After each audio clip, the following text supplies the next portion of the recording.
Everyone, welcome back to another Drawing with Dave, episode 10. So today, I would actually like to break out of my comfort zone a little bit.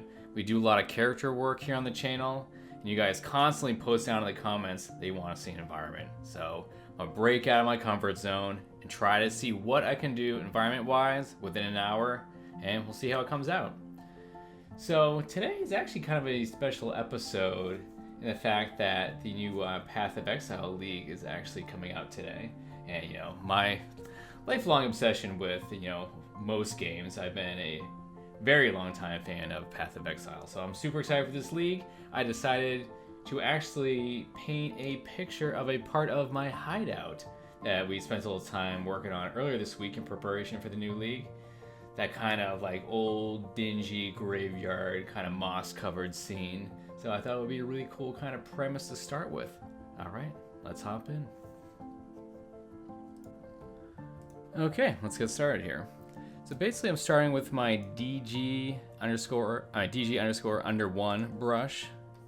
It's kind of like a flat wide brush. I use it a lot lately to kind of block in things.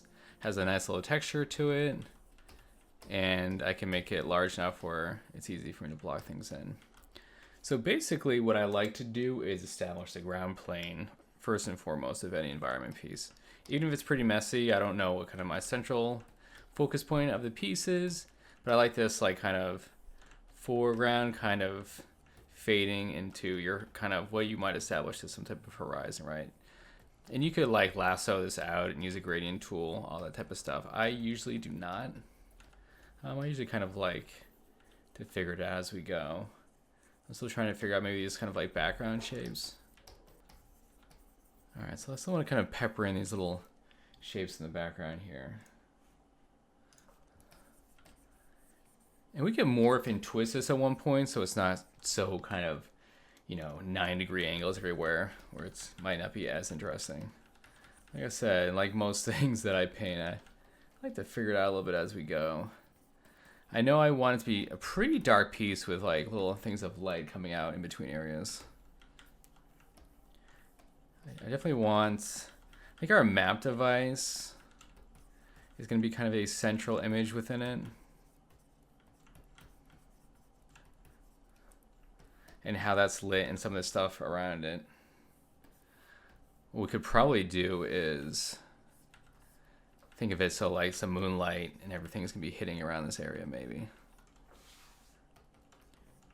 For me, when I'm painting environments, even more so than characters, the lighting is just so important. It's crazy. Finding like a nice atmosphere and how the light's gonna work in it is gonna make a huge difference.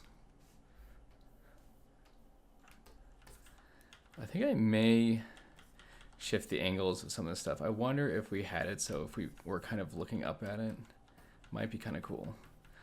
No, we're not actually, we don't have to like match the hideout, but the hideout just kind of gave me some idea of what piece to do because I wasn't really sure what we're going to work on here.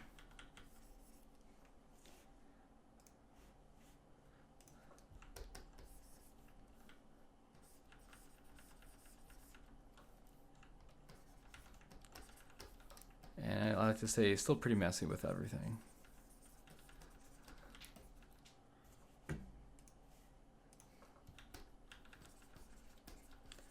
We have some kind of trees that pepper in back here. Just grab some of the large shapes.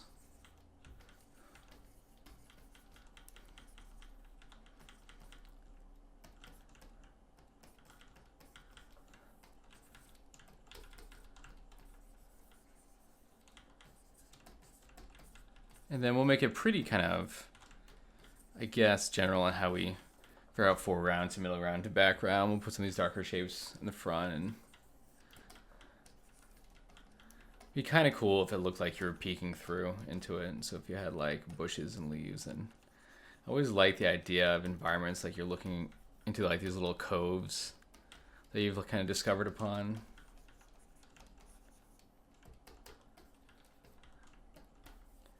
We'll do the same thing for all this. This little area that we found. Oh, it's like almost in like an old ruins in the woods, right?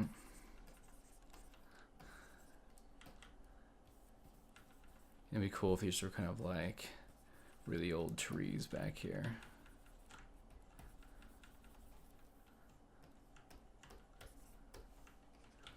And then we could have all nice kind of, once we get this all these details figured out here, all these little cobblestones and these little shapes that'll be created down here.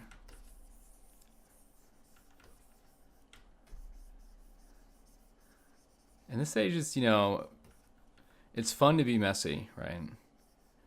Doesn't matter how clean it is. You know, this stage is always the scariest part, I think, for any artist. Myself especially, I always feel like, you're like, I don't know what I'm going to do. Can't figure it out. All the kind of self-doubt and everything comes with it.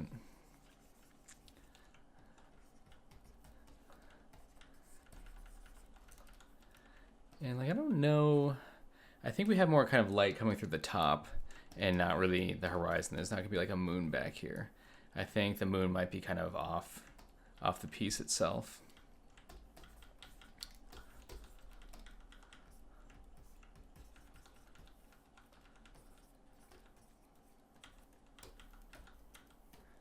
Maybe we can figure out some more of these actual pillar shapes we had back here.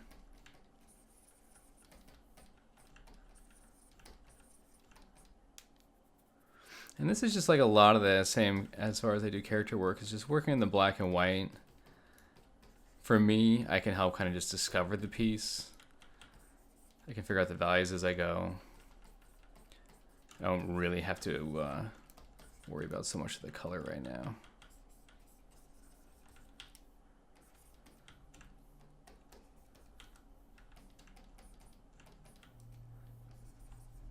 And then we can slowly pepper in like a little bit more depth and detail into this stuff.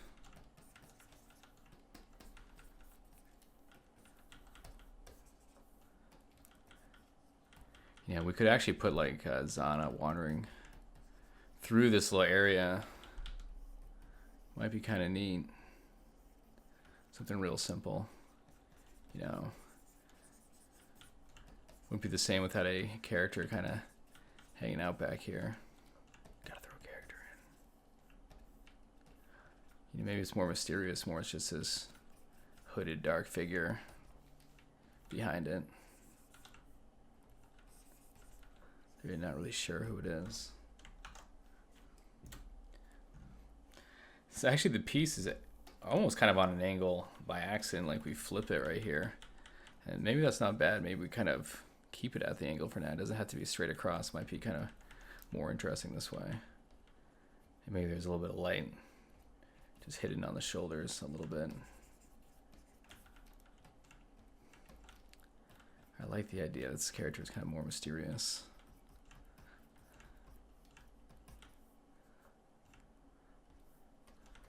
Feels more kind of like the game.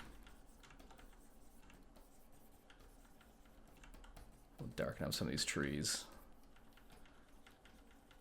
And these trees have like a really large canopy over them.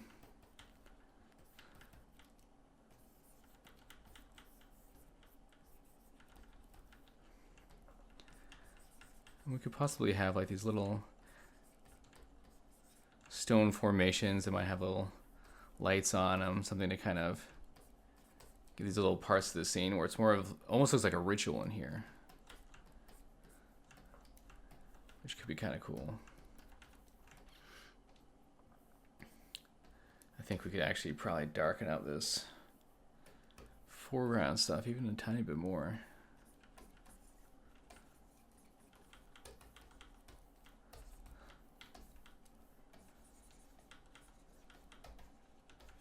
It could be like little old candles and stuff here, and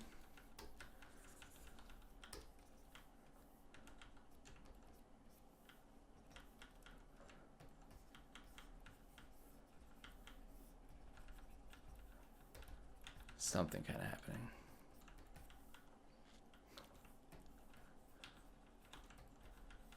What kind of raised pillars up here?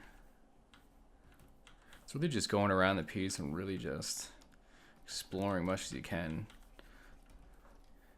You know, and this is a good stage too where you really could kind of mess around with different brushes. Maybe brushes you don't use that much. Maybe we'll just add like a little bit of texture in here they haven't figured out before. I find this is almost always the best time for me to explore brushes that may have lain dormant in Photoshop for a while. Especially since you're going to be painting over a lot of this stuff, some of this little texture that breathes underneath it could add quite a bit. We're still kind of just punching around, not worried about any specific details at all.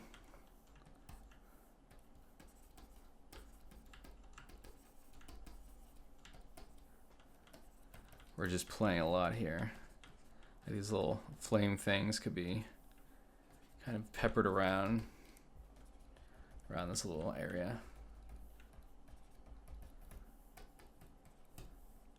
Just make it pretty spooky. And then we'll make a new layer. I want to go to just the airbrush and just even get some more idea of if we do have this kind of like light that's coming straight down. Let's make sure this flow is normal.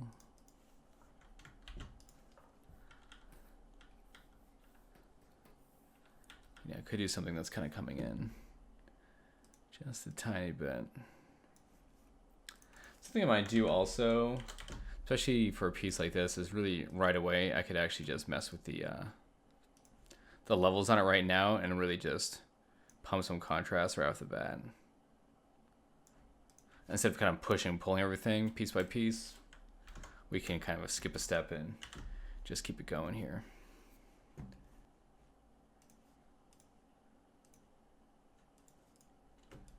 All right, I think we can go down a little more detail-wise and kind of rough out some shapes of the map atlas here. I'm gonna go back to my DG under 1 brush still. I think these larger shapes are still pretty good for it. So I want that kind of little wheel on the side. You know, we'll give it a little bit of depth to it. You know, there's a lot of kind of little things that happen inside, and like I say, we don't have to be too crazy about it. This is, I don't really do speed painting, but I will try to speed it up as much as I can here.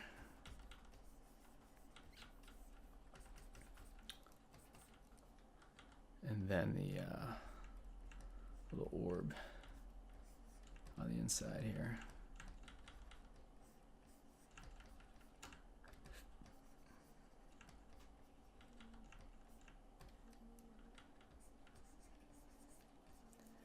We'll have to figure out all these little bits that exist. Cut some of these little shapes out.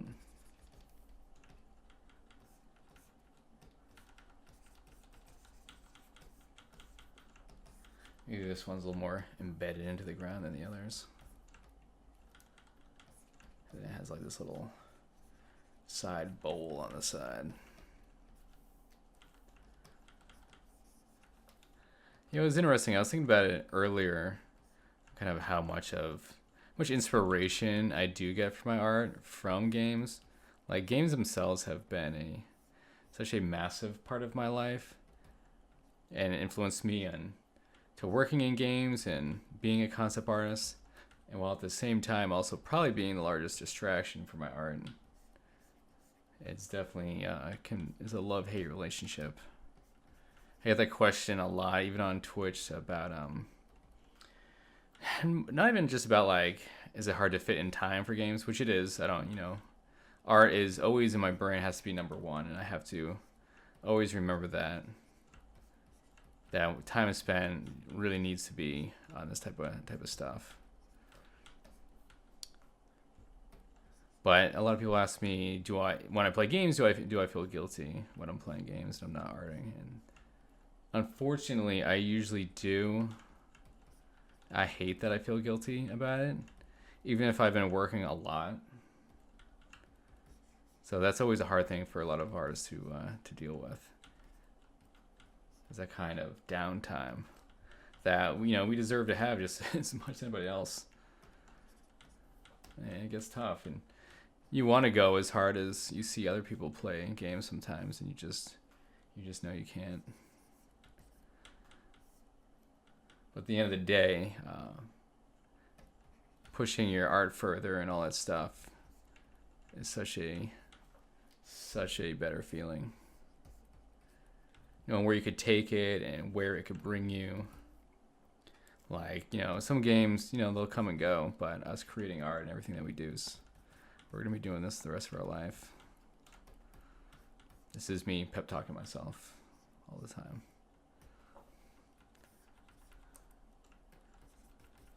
Okay, so we got this kind of jammed in here. We haven't figured out kind of how I want to do some of this light that's hitting the ground next to it.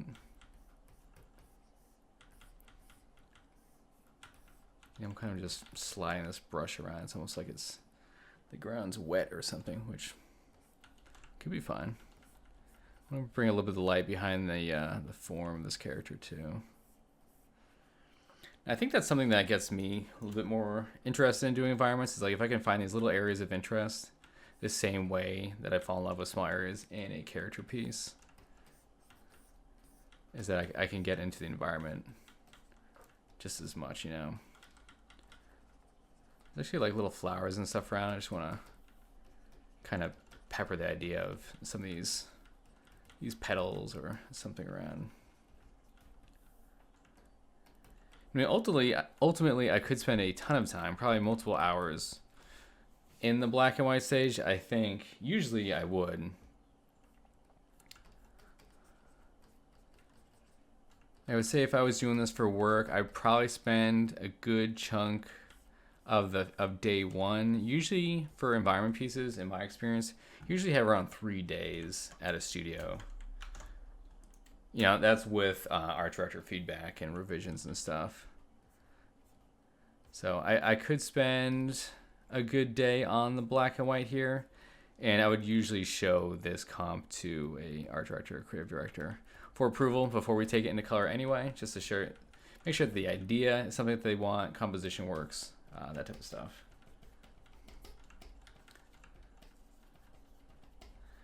Unfortunately for me, when I do like trees, I do kind of like to go in and just kind of brush in and mess by myself.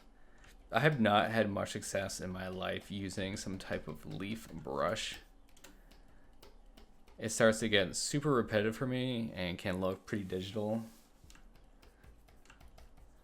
I just always found that for me it looked worse when using it. I don't mind using these kind of large blocky shapes, In the end, we're going to know it's a tree, hopefully. Same thing, we'll kind of just plop in all these shapes back here. And you can really dive in and find all that depth back here. Maybe some of these stones. The stones could have some pretty cool shapes and carvings in them, kind of like cracks or glyphs carved into it, right? We could push that back.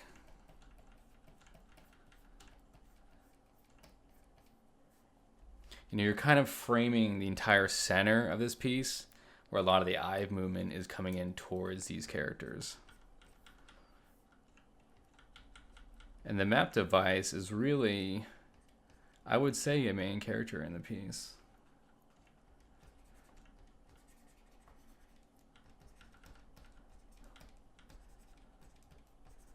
I kind of want these things coming off. I like that messiness that we have in the piece right now. And I think it's kind of cool.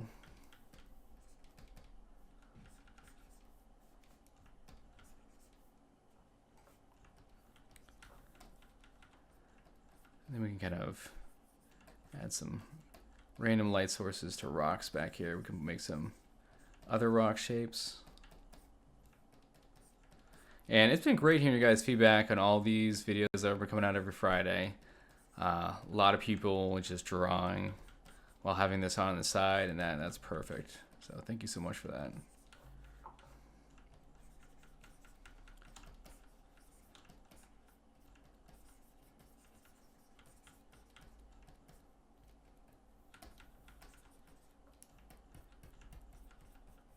Some of this is going to be kind of nice to leave. Almost messy, a little blurry in the back.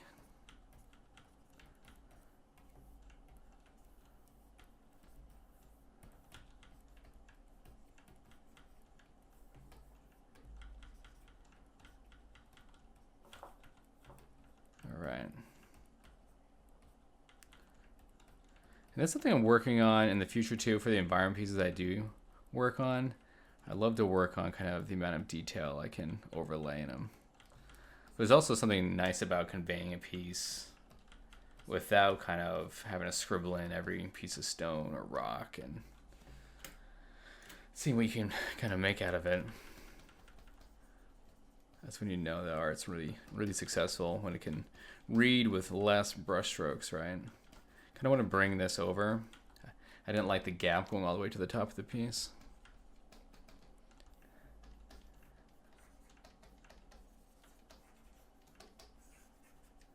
I'm going to have us kind of blast into color probably earlier than I normally would, because I think it would be cool to get some mood and color going here.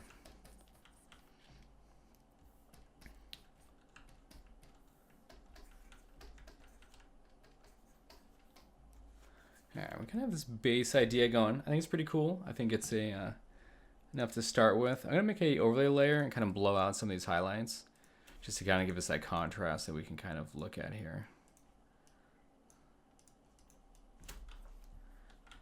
Especially with this kind of focus light coming down. We can pop it a bit, you know.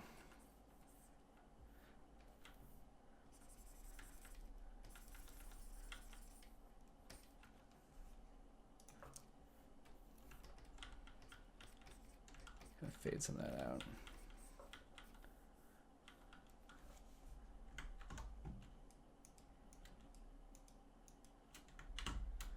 Alright, make sure we save. Alright, so I'm going to flatten this down. We don't really need to save any of those layers. So basically what I'm going to do to start with, I'm not going to do that kind of red light layer thing. We don't need to do it all the time.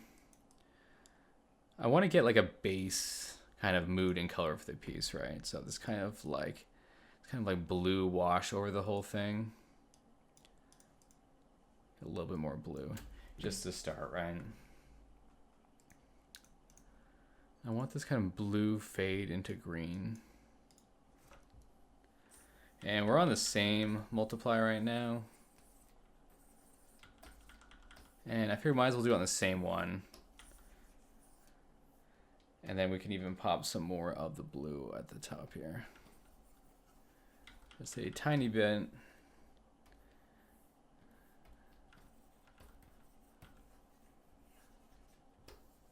We could even bring some more like the blue light coming on top of the treetops and how it comes down and affects all that stuff.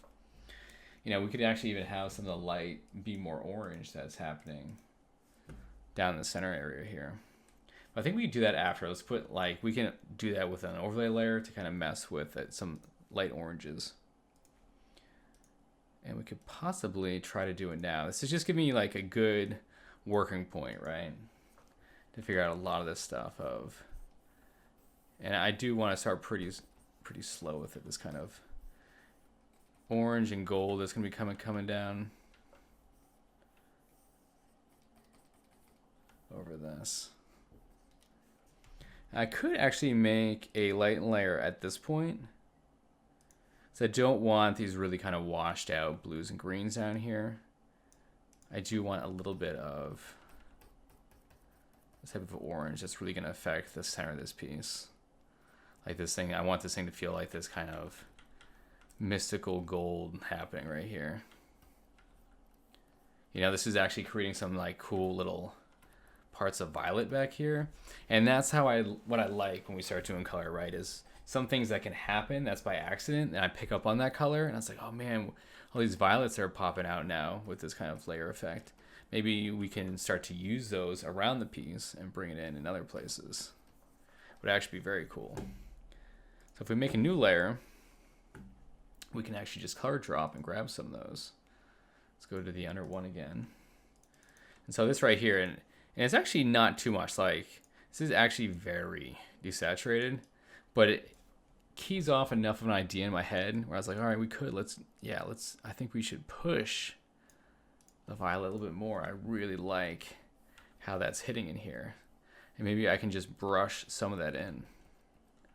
And then that's how I start picking up and bringing in more and more color into the piece. Like sometimes all it has to do is just give me like a small hint of the color. And we can start bringing it in, peppering it around the piece.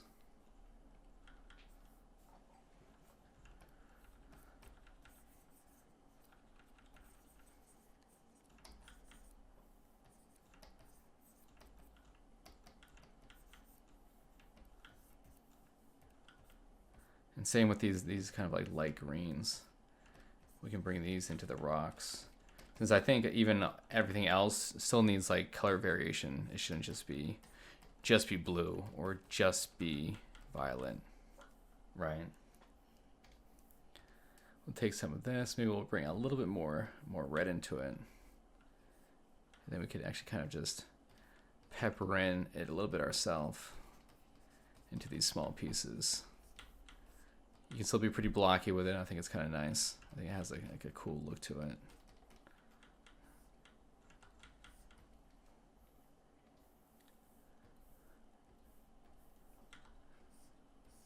And maybe that's kind of like what this Drawing with Dave environment will be. It's not about making like a final sculpted, highly rendered environment, but I think getting a piece around this level, even like a little bit more, is enough that I would feel comfortable at least shipping this over to an art director for first approval.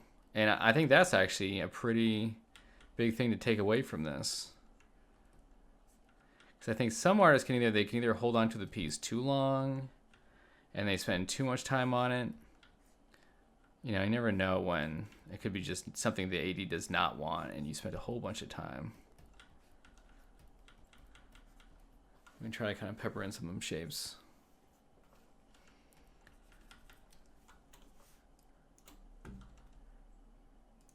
And on that same note, we can figure out these foreground, what is the shadow color going to be. And I like to bring up the lightness a little bit, this kind of like a little bit lighter blue. I think discovering these shadow colors is really, really nice. And I bring it up enough where I can still figure out like details and shapes in it, like these tree stumps or whatever it is. It could be a piece of rock ruin or something.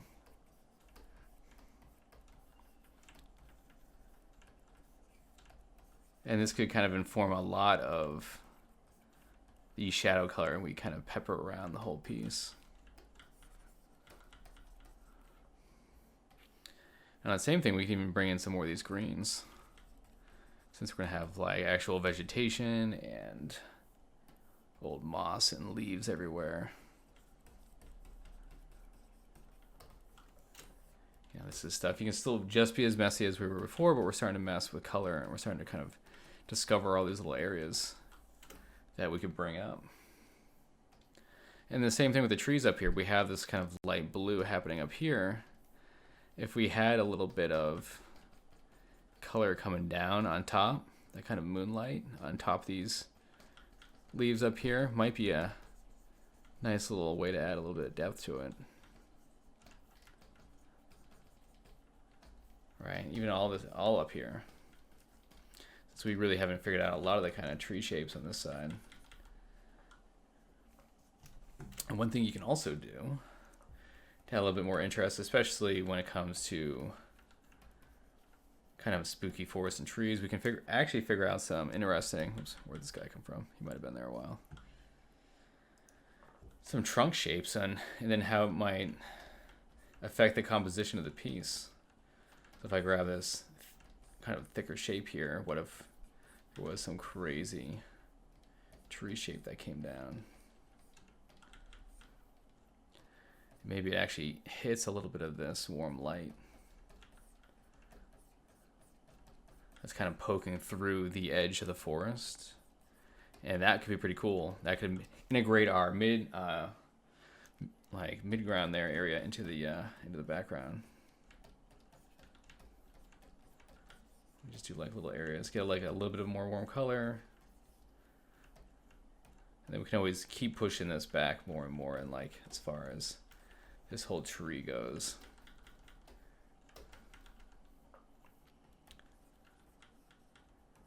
You know, and if it starts getting too dark and feels like it's out of place, you can always keep pushing it back.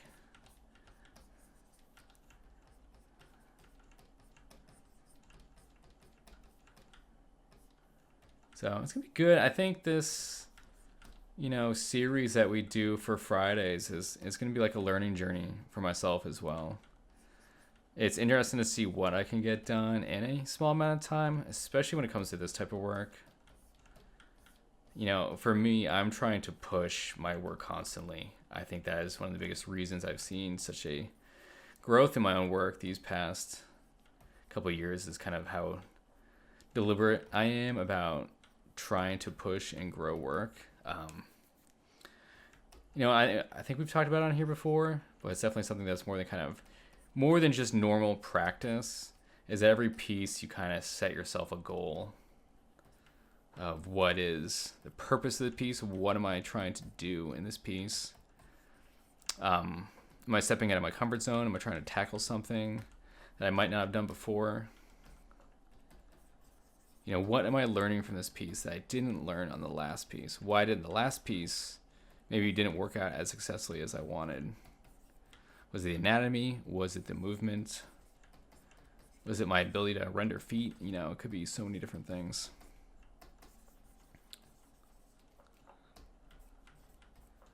So you can kind of keep going around this loose stage.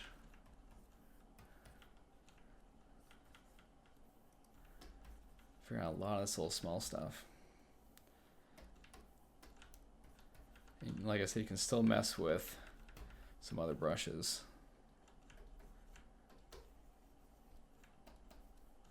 These kind of real, kind of painterly brushes in here actually can be kind of cool. Never know what you're going to get out of these things. Especially for a piece like this, they're just really just exploring before we started today. I really had no idea what we were going to paint. We really just made it up as we went here. Most of the time I kind of have some idea, so it was a little scary. But I think this is actually kind of a neat piece, and I think at the end it would actually have a pretty cool, I don't know, a really cool vibe to it. And for me, like, color and light and composition is what I love the most about certain pieces of work. And so if we can really explore that and push it, it would be pretty awesome. But yeah, guys, let me know in the comments down below. Do you guys want to see this piece finished, like fully rendered out? I could possibly paint it, time lapse it with commentary like we did some of the other ones. These environment pieces are always, they're tough for me. So it is something I need to break out of comfort wise and spend more time doing. I think for me, there's just a lot of unanswered questions when it comes down to art. When you're trying to figure out solutions for a part of a piece that isn't working, it's because sometimes as you grow, you get more and more answers for it, right? So like, oh, I know what the problem is here and I know how to fix it. Sometimes, a lot of time with environment work, I can see the problem, but I don't know the solution. And I guess it really just comes down to practice and that type of learning to really know how to fix those issues, right? And that's pretty big. Like, maybe this thing isn't as centered as it could be. This thing on the side kind of throws it off, I think. Because I think this is the actual mechanism right here. I like the idea of like how glowing it's going to be. And I think we can really blow it out with this, like, this orange too. I wonder if we might be able to go, it might go too far with like a line, but this type of, I don't know, something here to kind of, I like all these little colors that are happening. You can go in with like an eraser and kind of just like erase little sections of it. There's something that's kind of like mystical about what's happening here. The slight angle of the piece may not be doing us any favors. Maybe that's something we actually shift over normally. So it's actually, a flat plane. But we could do more that makes it feel better too. Like if there's more of like ruins that are knocked around. If we have kind of ruined pieces that are, let's say, we might not keep this layer. But if you have kind of room pieces that are at angles in here, right? You could try a whole bunch of different things on what could work and what could totally change this piece up. And this is something that might happen at this stage with your art director as you're going, right?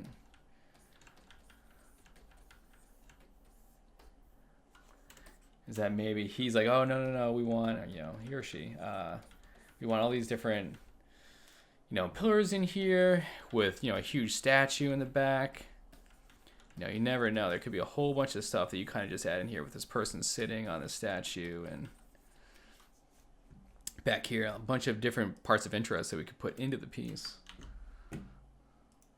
Let's see here. If we actually take this and straighten it out, this might be a piece that is probably look pretty good straightened out. If you want, you can grab just your ruler right here, and then you can make these guides down here, which is pretty nice sometimes for some simple things, especially like in concept. If you're doing like character pieces, you want to line up like shoulders and chins and stuff like that. Works pretty good. And I can see that, like, how straight is that for? It's probably fine for what we're going for here.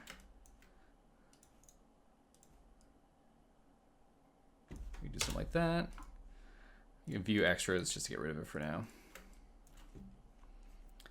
But we can almost have like, I'm kind of seeing now. So like if we have some of those blue little kind of wispy lights, we could have like little wisps that are flying around in the piece. This is probably something we'll kind of add later. This kind of like, I just like this idea of this magical cove in here, And we can add like a little bit of light on the top of the hood here. A little bit of depth. I don't want to detail this character out too much. I think it's kind of cool that they kind of chill back here. But yeah, guys, so this is pretty much how we would do a environment piece. And I would just kind of keep going. I would keep going around, figuring out these little shapes down here, what's actually going up in these treetops. Because right now I don't really know. I think we could do some more interesting stuff. What is the break between all these limbs and tree trunks back here? What kind of shapes exist? And how does that guide the viewer's eye to the centerpiece that, could be more and more interesting? I think we really could spend the time to really figure out this kind of ground around the piece with kind of broken tiles and all that kind of fun little stuff. I think getting the detail in the center area would be very, very cool. And sometimes it's like this little centerpiece actually looks pretty dark. It's almost like a black orb in here. I wonder if being able to see how dark it is, that contrast might be kind of cool. Instead of just having it all be light, it could be something that really focuses us in even more, you know what I mean? That could be kind of neat. And then because of that, we could just make some little end parts here. Have a little bit of that red coming through.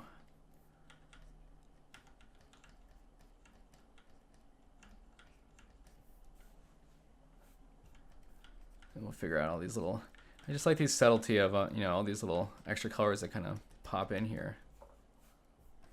I think it's pretty neat. But as far as the episode of Drawing with Dave goes, I think we established a environment piece, and I think that actually could be a pretty cool one, and a piece that I would feel comfortable sending over to an art director for approval to keep working on it further. And at this stage, why I like submitting it to, I like to get their ideas for the piece, because this is a good stage where I could easily add a bunch of things in. Does he want more characters? Does he want more objects in it? Tons of different stuff. Or does he want a totally different idea? And we didn't spend a ton of time during the day. I could easily swap to something else. Guys, I hope this taught you a little something about starting to block in your environment work. You guys are amazing. Thank you so much. And like always, if you like this stuff, subscribe to the channel. It means everything to me right now. I'll see you in next week's episode.